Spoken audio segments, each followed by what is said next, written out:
दोस्तों, अगर आपको ऐसा लगता है कि अब इस दुनिया में इंसानियत नहीं रह गई है और किसी के साथ कुछ अच्छा करने वाला नहीं है, क्योंकि अब हर कोई अपने बारे में ही सोचता है, तो दोस्तों ज़रा ठहर जाइए, क्योंकि इस तरह की बातें सोचने से पहले एक बार हमारी इस शानदार वीडियो पर अपनी नज़र तो डाल लीजिए, जहां आप कुछ ऐसी स्टोरी सुनने वाले हैं जो आपको हैरत में डाल देगी। और क्या पता आपका इस दुनिया को देखने का नज़रिया ही बदल जाए। तो दोस्तों, देर किस बात की है, चलिए शुरू करते हैं हमारी शानदार वीडियो। दोस्तों, हमारी सबसे पहली स्टोरी यूनाइटेड स्टेट्स की है, जहां पर एक सोल ब्राउन नाम के यंग मैन ने अपने पर्सनल ब्लॉग पर ये स्टोरी शेयर की। वो बताते हैं कि ये बात 2005 की है, जब वो न्यूयॉर्क में अपने काम के सिलसिले में रहते थे। जब कभी भी सोल अपने काम से छुट्टी पाते तो पास के एक स्ट्रीट मार्केट पर कुछ सस्ता और अच्छा खाने के लिए पहुंच जाते थे, और उसी मार्केट में एक फ्रैंक नाम का व्यक्ति भीख मांगता था। सोल हमेशा उसके लिए कुछ न कुछ खरीद कर उसे खिलाते थे। हालांकि अगर सोल चाहते तो वो उन पैसों से खुद के लिए भी कुछ खरीद सकते थे, लेकिन वो हमेशा फ्रैंक को कुछ न कुछ खरीद कर दिया करते थे ताकि वो उसे खाकर अपनी भूख मिटा ले। ऐसा करते करते इन दोनों के बीच एक अच्छी बॉन्डिंग बन गई, और ऐसा करते करते काफी समय भी बीत गया। हालांकि एक दिन सोल पैसे लाना ही भूल गए, तो वो तुरंत अपने ऑफिस की तरफ भागे ताकि वो पैसे लाकर कुछ खरीद सकें। लेकिन जिस शॉप से वो सामान लेते थे, उस शॉप ऑनर ने उन्हें फ्री में एक बर्गर दिया। ये देखते हुए कि सोल हमेशा दूसरों की मदद करते हैं, और उस बर्गर को आधा सोल ने खाया और आधा फ्रैंक ने। हालांकि एक समय ऐसा भी आया जब सोल को पेंसिल्वेनिया जाना पड़ा, और फिर जब वो वापस 5 साल बाद न्यूयॉर्क आए तो उन्होंने एक रेस्टोरेंट में अपना डिनर डन किया था। जब वो डिनर मंगवा रहे थे, तभी उन्होंने एक जानी पहचानी सी आवाज़ सुनी। सोल तुरंत समझ गए कि आवाज़ फ्रैंक की है। सोल फ्रैंक को काम करता हुआ देख काफ़ी खुश हुए, क्योंकि उनकी अच्छाई की वजह से आज फ्रैंक क्या से क्या बन गया था। दोस्तों, सोल ने तो सिर्फ एक इंसान की हेल्प की थी, लेकिन अब हम आपको जिनसे मिलवाने वाले हैं, उन्होंने कईयों की ज़िंदगी बदल दी। ये बात तो हम और आप अच्छे से जानते हैं कि लोगों की हेल्प करने के लिए कई सारे ऑर्गेनाइजेशंस मौजूद हैं जो उन्हें फ्री में फूड और क्लोथ्स देते हैं, लेकिन बहुत ही कम लोग इनके हाइजीन के बारे में सोचते हैं, जो कि सबसे ज़्यादा ज़रूरी है, क्योंकि सड़कों पर रहने वाले लोगों को हाइजीन की काफ़ी प्रॉब्लम होती है। और इसी चीज़ को समझते हुए यूएस के रहने वाले जैक ऑस्टिन नाम के व्यक्ति ने लोगों को शैम्पू और बाकी हाइजीन प्रोडक्ट्स देने शुरू कर दिए। लेकिन उसके कुछ समय बाद उन्हें रियलाइज़ हुआ कि ये प्रोडक्ट्स देने का कोई फ़ायदा नहीं है, क्योंकि इनके पास नहाने वगैरह की तो कोई जगह ही नहीं है। और इसीलिए इन्होंने मोबाइल बाथरूम का अरेंजमेंट किया, जिसके लिए उन्होंने $5000 का एक पुराना ट्रक खरीदा और उसे पूरी तरह से बाथरूम में तब्दील कर दिया, जिसमें मिरर वगैरह सब कुछ लगे हुए थे। हालांकि इसके लिए उन्होंने थोड़ा फंड भी उठाया, लेकिन बाकी पैसा इन्होंने खुद ही लगाया था। और उस मोबाइल बाथरूम में जाने से पहले होमलेस और गरीब लोगों के लिए इन्होंने ब्रांड न्यू हाइजीन प्रोडक्ट्स भी रखे हुए थे, ताकि वो इनका इस्तेमाल करके खुद को साफ सुथरा बना सके। दोस्तों, जैक का ये आइडिया चल गया, और अब ये पूरे यूएस में इस तरह के मोबाइल बाथरूम का अरेंजमेंट कर रहे हैं, ताकि जितने भी गरीब और बेघर लोग हैं वो कम से कम खुद को साफ सुथरा तो रख सकें।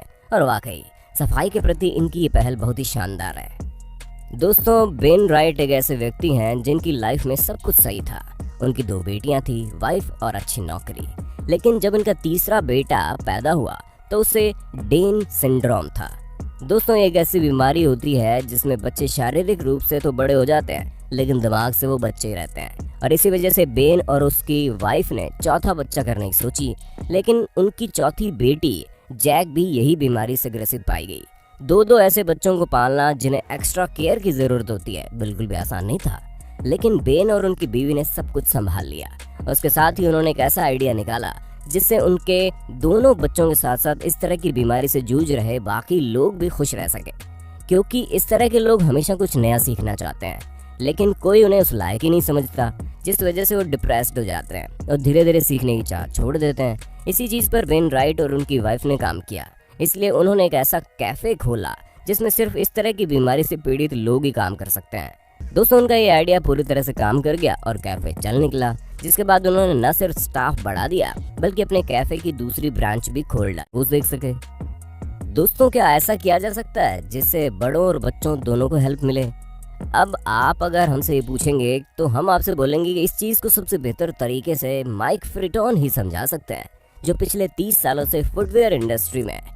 लेकिन अब माइक जो काम कर रहे हैं वो बड़े बड़े इंडस्ट्रियलिस्ट भी नहीं कर सकते, क्योंकि दोस्तों माइक हर उस गरीब बच्चे के लिए जूते बनाने का काम करते हैं जिन्हें पूरा समय नंगे पांव रहना पड़ता है। माइक का मानना है कि रोटी, कपड़ा और मकान के अलावा पैरों का ध्यान भी बहुत जरूरी है, और अगर छोटी सी उम्र में ही बच्चे बिना फुटवेयर के इधर उधर घूमेंगे तो उनके पैरों पर काफी असर पड़ सकता है।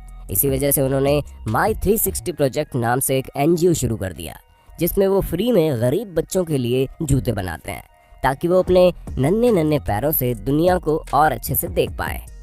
और दोस्तों, बच्चों को जूते देने के अलावा ये गरीब लोगों को जूते बनाने का भी काम देते हैं ताकि उनका भी पेट पल जाए, और यहाँ हर एक ज़रूरतमंद इंसान को खुद काम सिखाते हैं, जो वाकई में एक रियल हीरो की पहचान है। अब दोस्तों, आप मिशिगन में चलने वाली शानदार बार्बर शॉप के बारे में सुनिए, क्योंकि ये वैसे तो बिल्कुल नॉर्मल बार्बर शॉप है जहाँ पर नॉर्मल इक्विपमेंट्स के साथ लोगों के बाल काटे जाते हैं, लेकिन इस शॉप की स्पेशलिटी यहाँ के इक्विपमेंट्स नहीं बल्कि आइडिया है। वो आइडिया जिसमें इस शॉप में आने वाले हर बच्चे को, चाहे वो लड़का हो या लड़की, उसे बुक थमाई जाती है, और अगर वो उस बुक को बाल काटने के दौरान तेज से पढ़ता है तो उसे $2 का डिस्काउंट मिलता है। अब दोस्तों, $11 के हेयर कट में अगर $2 का डिस्काउंट मिल जाए तो बच्चा खुश ही होगा ना। जाहिर सी बात है, पढ़ने के लिए इंस्पायर भी होगा, और इसी चीज के लिए इस शॉप ऑनर रियान ग्रिफिन ने इस आइडिया को निकाला ताकि वो बच्चों को पढ़ाई की इम्पोर्टेंस समझा सके।